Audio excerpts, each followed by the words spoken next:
오늘 아침에 우리에게 주시는 하나님의 말씀은 요한복음 5장 41절에서 47절까지의 말씀입니다. 나는 사람에게서 영광을 취하지 아니하노라. 다만 하나님을 사랑하는 것이 너희 속에 없음을 알았노라. 나는 내 아버지의 이름으로 왔음에 너희가 영접하지 아니하나 만일 다른 사람이 자기 이름으로 오면 영접하리라.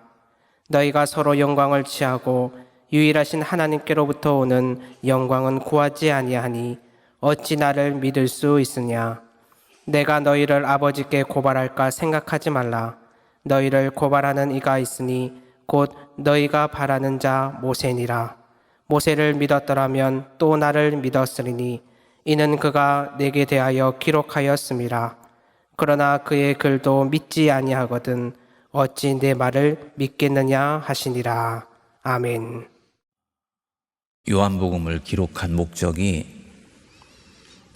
예수께서 하나님의 아들이심을 믿게 하고 또 이로 인하여 생명을 얻게 하는 것이다 라고 말씀을 드렸었습니다.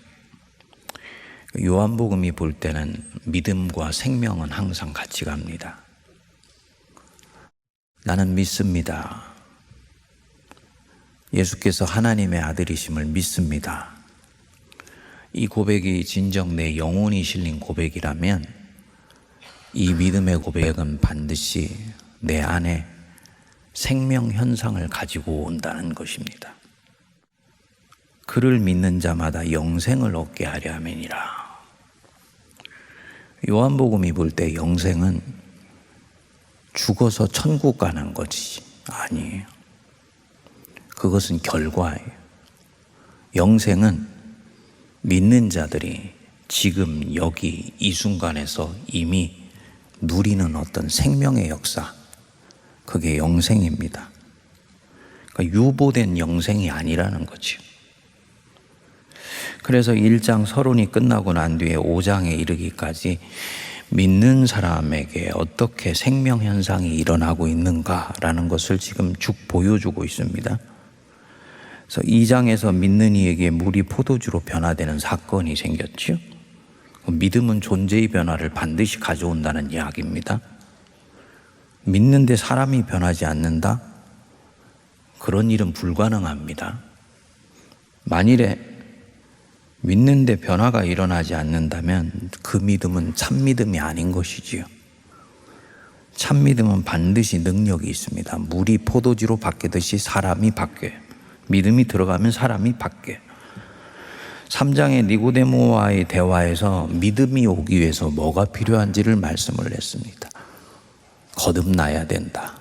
아노센, 위로부터 네가 다시 태어나야 된다. 네 소속이 달라져야 된다. 땅에 속한 사람이 아니고 하늘에 속한 사람이라는 소속의식을 가져야 된다. 그러려면은 네가 거듭나야 된다. 이걸 말씀했습니다. 그리고 이제 4장에서 6장까지 보면은 예수를 믿는 사람에게 어떤 생명 역사가 일어나는지를 보여주죠. 4장에서는 우물가의 수가성의 여인이 예수님 만나서 변화됩니다.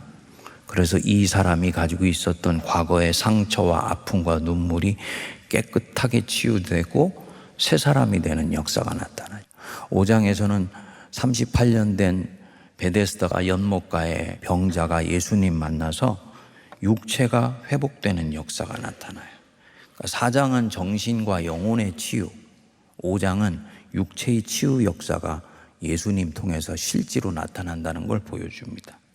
그리고 이제 내일부터 살펴보는 6장에 가면은 오병이어의 기적을 통해서 예수 믿는 사람은, 예수를 따르는 자는 빵의 문제, 생존의 문제 가지고 걱정할 필요가 없다.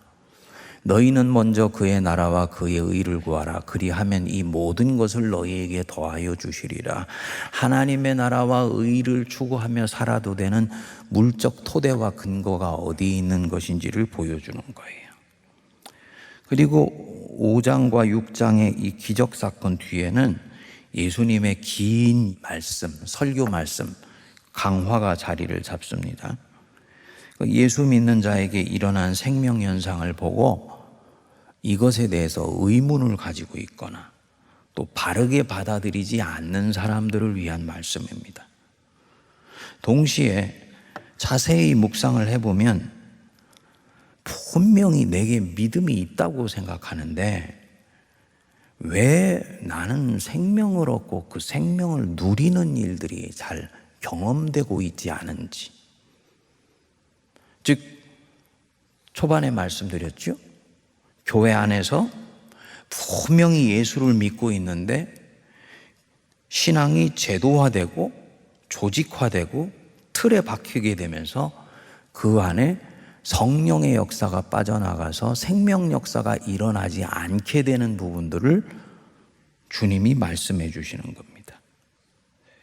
요한복음에 보면은 예수님의 자아의식이 잘 드러납니다. 다시 말씀드려서 예수님은 당신 자신을 어떤 분이라고 생각하고 있는가? 예수님은 항상 자신을 하나님께로부터 보냄받은 자라고 소개를 해요. 당신의 기원을 말하는 거예요. 예수님의 기원은 누구라고 스스로 생각하시냐? 나는 하나님께로부터 보냄받은 자이다. 자신이 누구에게 소속되어 있는지를 말해주는 대목이죠. 예수님은 스스로 기원을 갖고 있다고 생각하지 않으십니다. 하나님께로부터 보냄받은 자이다. 그래서 무슨 일을 할 때도 철저히 하나님께서 하시는 일, 그거 보고하는 것이고, 하나님께서 하시지 않는 일이면 당신 자신도 하지 않는다는 거예요. 안식일에도 하나님께서는 일하시기에 나도 일한다 라고 말씀을 했어요. 당신 자신이 하는 모든 일은 하나님으로부터, 성부 하나님으로부터 받아서 하는 일이라고 믿고 또 실제로 그렇게 하세요. 철저히 하나님께 속해서 살아갑니다. 무엇을 하시든 하늘 아버지께서 하시는 것을 보고 그분이 기뻐하시는 것을 하고 그분이 원하시는 것을 하며 그분이 싫어하시는 것은 안 하시려고 하는 거예요. 이런 면에서 예수님은 당신 자신 속에 있는 것을 철저히 죽이세요. 하늘 아버지께서 원하시는 것을 추구하세요. 이것을 일컬어 우리가 하나님께 영광 돌리는 삶이라고 얘기를 하는 것입니다. 하나님께 영광 돌리는 삶이라는 것은 뭐 크고 복잡하고 무슨 심오한 것이 아니고 간단히 말씀을 드리면 어떤 것이 하나님을 기쁘시게 하는 삶인가? 요거 묻고 사는 것이 하나님께 영광 돌리는 삶을 살아가고 있는 것입니다. 그런데 예수님이 볼 때 이 유대인들은 하나님께 믿음이 있다고 하면서 하나님의 영광을 취하려고 하잖아요. 즉 하나님께 영광을 돌리는 삶을 살지도 않고 하나님으로부터 자신들에게 오는 영광을 받으려고 하지도 않고 하나님의 영광을 취하지 않는 것입니다. 뭘 취하냐? 자기 영광을 취한다는 거예요. 다시 말씀드려서 이들은 어떤 일을 할 때 어떤 것이 더욱 하나님께 영광이 되는 일이지? 이것을 먼저 묻고 그 물음에 따라서 길을 찾지 않는다는 것입니다. 하나님께 진정 영광이 되는 길이 뭔지를 분별해서 찾아보려고 하지도 않습니다. 어떤 것이 나를 기쁘게 하는 일이지? 어떤 것이 사람들이 볼 때 그럴싸해 보이는 것이지? 좀 더 이것을 포장해서 얘기를 한다면 어떤 것이 사람들에게 본이 되는 것이지? 여러분, 교회 안에서 성도가 다른 누군가의 본이 되고 다른 누군가의 존경을 받는 일은 좋은 일이에요. 하지만 그거는 결과적으로 와야 되는 것이지 그게 목적이 되면은 안 돼요. 목사가 성도의 존경을 받기 위해서 목회하면 안 됩니다. 그것은 그 목사의 마지막 결론으로 오는 것이어야 돼요. 모세는 백성들의 존경을 받기 위해서 백성들을 영도한 적이 없어요. 모세는요, 철저히 하나님의 영광만을 추구했어요. 다시 말씀드려서 광야의 그 터프한 상황 속에서도 어떤 것이 더 하나님을 기쁘시게 하는 것이고 어떤 것이 더 하나님이 원하시는 것인지만을 보고 쫓아갔어요. 근데 공교롭게도 백성들이 원하는 것과 모세 자신이 원하는 것이 합쳐지는 경우에는 크게 문제가 없잖아요. 그렇죠? 지도력과 영도력과 리더십을 발휘하기 쉬워요. 이런 경우는 모세가 바라보는 하나님의 영광과 백성들이 바라보는 하나님의 영광이 같으니까. 그런데 모세가 볼 때는 하나님이 원하시는 것과 백성들이 볼 때 하나님이 원하시는 거라고 생각하는 것이 충돌하는 경우가 생겼다는 것입니다. 그래서 그것이 이스라엘 백성들이 나가야 되는 활로를 정하는데 정면 충돌이 일어났어요. 모세는 힘들고 어렵더라도 계속 약속의 땅을 향해서 가는 것이 하나님이 기뻐하시는 것이고 하나님이 원하시는 거라고 보는 거예요.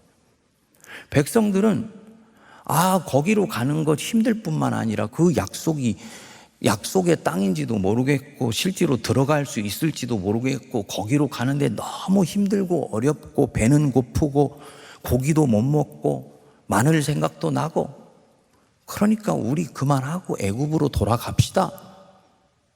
이게 백성들이 원하는 거예요. 모세의 원함과 백성들의 원함이 충돌하고 있는 거죠. 모세는요, 백성들이 자기들 말 들어주지 않는다고 돌로 치려고 하니까 그 앞에 납작 엎드려요. 모세는 백성들의 존경을 추구하는 것이 아니고 어떤 것이 더 하나님이 기뻐하시는 것, 즉 어떤 것이 더 하나님께 영광이 되는 것인가, 요거를 쫓아가요. 결론적으로는 모세가 옳았고 그 모세가 바라보았던 길이 대자적으로 봤을 때 하나님께도 영광이 되고 백성들을 위한 길이라는 것이 나중에 드러나는 겁니다. 참 묘하지요. 그래서 살아있을 때는 백성들한테 그당시 인기도 얻지 못하고 존경도 얻지 못했어요. 모세가 오늘날의 모세가 된 것은 다 모세가 죽고 난 뒤에 이루어진 일입니다.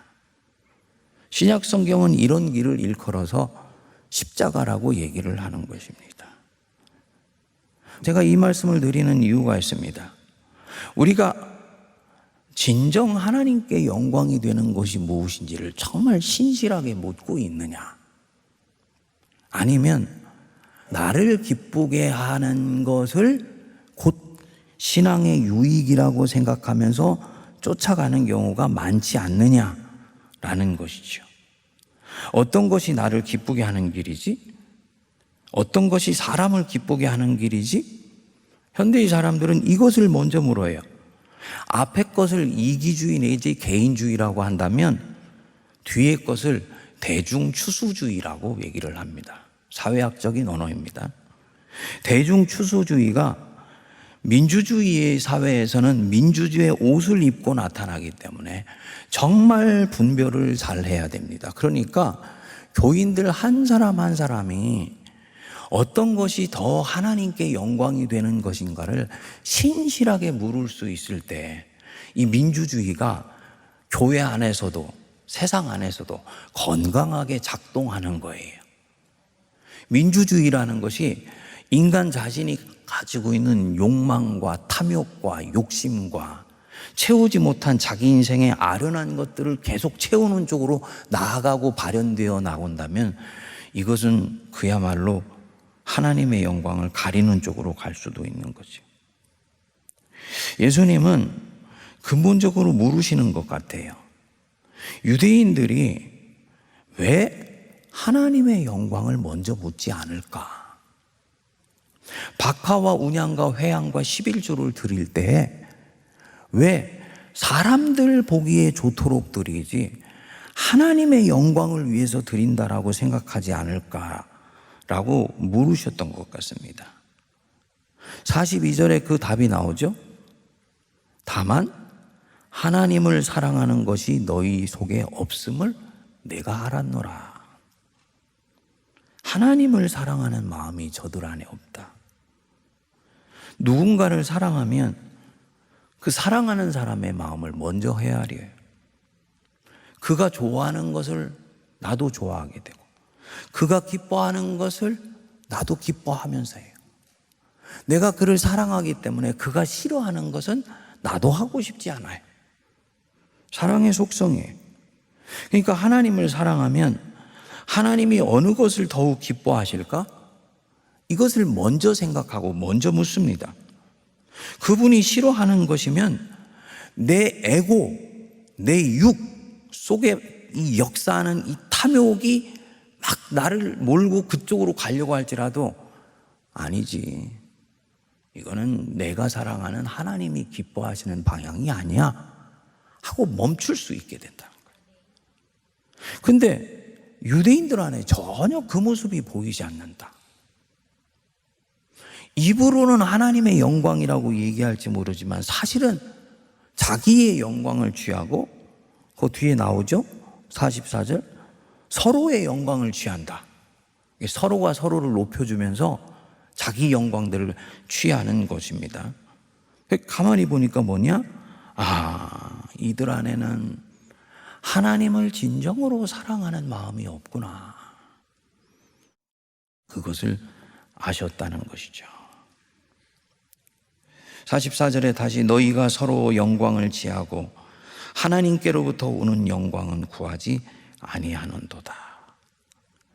이것들 전부가 그 안에 하나님 사랑하는 마음이 없기 때문이라고 봅니다. 서로 영광을 취한다. 헬라어로는 독사로 되어 있는데요, 영어로 프레이즈로 번역이 되어 있습니다. 서로 칭찬해 줌으로써 자기 영광을 구하는 거예요. 이 교회 안에서 참 조심해야 돼요. 칭찬을 해줘요. 아무개 집사님 잘하셨어요. 사실은 우리 김 집사님이 더 잘하셨어요. 서로 칭찬해 주는 게 좋은 거예요. 그렇죠? 그렇지만 그 결론이 어떻게 해야 됩니까? 하나님께 영광이 되도록 해야 되는 건데 서로를 칭찬해 주면서 결국은 자기 영광을 취하는 일이 생기더라. 이런 일이 나타난다면은 주님이 보실 때는 안타까운 것이죠. 서로를 높여주면서 자기도 높아지는 것입니다. 어떤 것이 더 사람을 기쁘게 하는 것이지? 사람들이 뭘 원할까? 뭘 좋아할까? 이것을 먼저 궁리하는 것입니다. 왜 이렇게 할까요? 그들에게서 오는 칭찬을 구하기 때문이에요. 이 사람에게서 영광을 취하는 것입니다. 사람의 칭찬을 먼저 구하는 사람은 하나님에게서 오는 영광을 결국은 가로막게 된다. 반면에 유일하신 하나님께로부터 오는 영광을 원하는 사람은 결국은 사람에게서 오는 칭찬보다도 하나님의 칭찬을 먼저 갈구한다는 것입니다. 우리가 주님 섬기는 데 있어서 아주 주의해야 될 대목입니다. 그러니까 교회 안에서 어떤 일들을 결정한다든지 성도들 안에 서로 의견을 교환한다든지 이럴 때 적어도 우리가 정말 주님 사랑하는 사람이라면 가장 먼저 물어야 되는 것이 뭐냐? 당회 안에서 어떤 의견들을 결정할 때 가장 먼저 물어야 되는 것이 뭐냐? 굳이 서로 입으로 표현하지 않더라도 각자가 스스로에게 물어야 되는 가장 중요한 질문이 이거예요. 어떤 게 진정 하나님께 영광이 되는 것이지? 이거 먼저 물어야 됩니다. 그리고 그 다음에 어떤 게 교회에 그리고 내 형제 자매들에게 유익이 되는 것이지? 순서가 이렇게 돼야 되는 거예요. 이게 바뀌면 안 돼요. 바뀌면 늘 그런 것은 아니지만은 이 모세와 이스라엘 백성들 안에서 광야에 일어났던 식의 일들이 나도 모르게 일어나게 되는 것입니다. 우리 각자에게도 마찬가지입니다. 오늘날의 시대는 심리학의 시대, 자아실현, 자기 만족, 자기 완성, 아주 이 자아가 우상처럼 되어 있습니다. 하나님의 형상으로 만들어진 자아, 굳이 구분한다면 셀프라고 할 수 있죠. 성령의 집. 이 부분들이야 건강하게 키워야 되죠. 하지만 내 육과 죄와 탐욕과 온갖 종류의 욕망, 세상에서 이루지 못한 것들을 뭔가로 채워보려고 하는 이런 자아에 에고는 물을 주고 채우고 만족시키려고 하면은 안 돼. 만족되지도 않죠, 그렇죠? 끝이 없이 계속 더 달라고 하기 때문입니다. 우리 예수님의 길은 이런 면에서 참 본이 됩니다. 내일 이제 6장에 보면은 오병이어의 기적을 보고 사람들이 예수님께 완전히 그냥 매혹되어 버렸어요. 저분이 우리 왕이면 좋겠다. 그럼 우리는 끼니 걱정할 필요가 없겠다. 그래서 예수님을 억지로 붙들어서 임금 삼으려고 해요. 예수님이 당신을 임금 삼으려고 하는 이 백성들의 제안을 덥석 붙잡지 않으세요. 산으로 가세요. 왜 그랬을까요? 하나님께 물으려고. 하나님, 저들의 제안을 받아들이는 것, 정말 하늘에 계신 아버지께 영광이 되는 일입니까? 물으시려고 갔던 거지요. 좋아 보이지만 그것은 하나님께 영광 되는 것이 아니라 예수님 자신의 영광을 위한 것이다. 그래서 결국은 내려놓으시는 거예요. 십자가를 향해 계속 나가십니다. 하늘아버지께 영광이 되는 길이고, 그것이 결국은 백성들을 살리는 길이라는 걸 아신 것이지요. 여러분들 오늘 하루 우리 사실 때 저와 여러분들이 같이 연습할 수 있으면 좋겠습니다. 크고 작은 일에 어떤 것이 더 하나님께 영광이 되는 것인가? 어떤 것이 더 하나님을 기쁘시게 해드리는 것인가? 묻는 이유가 뭡니까? 내가 하나님을 사랑하니까. 요거 묻고 성령의 인도하심 받는 복된 하루 되길 바랍니다. 기도하겠습니다. 하나님 아버지, 우리 예수님께서 끊임없이 하나님께 속한 자로 살았듯이 저희들도 하나님께 속한 자로 인생 살아내기를 원합니다. 예수님이 하나님께로부터 보냄받은 자였듯이 우리도 하나님께로부터 보냄받아 지금 이 땅을 살아가고 있음을 믿습니다. 하나님께로부터 와서 하나님과 함께 있다가 하나님께로 돌아가는 위로부터 난 자들이요 거듭난 자인 것을 믿습니다. 바로 그 하나님께 속한 자들에게 하나님의 것을 추구하며 위의 것을 찾으며 하나님의 영광이 무엇인지를 끊임없이 물으며 사는 거룩한 백성들 되게 하여 주옵소서. 땅에 속해 있되 땅에 속하여 있지 않게 하시고 대지에 두 발을 딛고 있되 하늘을 바라보고 살게 하여 주옵소서. 요동치는 세상 한복판 가운데에서도 그 속에 함몰되지 않게 하시고 끊임없이 하나님의 영광을 물으며 살아 세상에 어둠 속에 있는 백성들을 빛으로 인도내는 거룩한 백성들 되게 하옵소서. 우리 세문안교가 이 중차대한 사명을 광화문 한복판에서 신실하게 감당하게 하시고 세상에 빛이 되게 하여 주옵소서. 이제는 우리 주 예수 그리스도의 크신 은혜와 하나님 아버지의 한량없으신 사랑하심과 성령님의 위로교통 감동 감화 역사하심이 무엇이 하나님께 진정 영광이 되게 할 것인가, 이것을 늘 물으며 또 성령께로부터 답을 얻으며 실현해 나가며 살아가기로 다지는 모든 거룩한 주의 백성들과 피로 값주고 사신 우리 세문안교회와 하나님의 영광을 기다리는 이 나라 이 민족과 저 북녘과 온 세계 위에 이제로부터 영원토록 함께하옵시기를 간절히 축원하옵나이다. 아멘.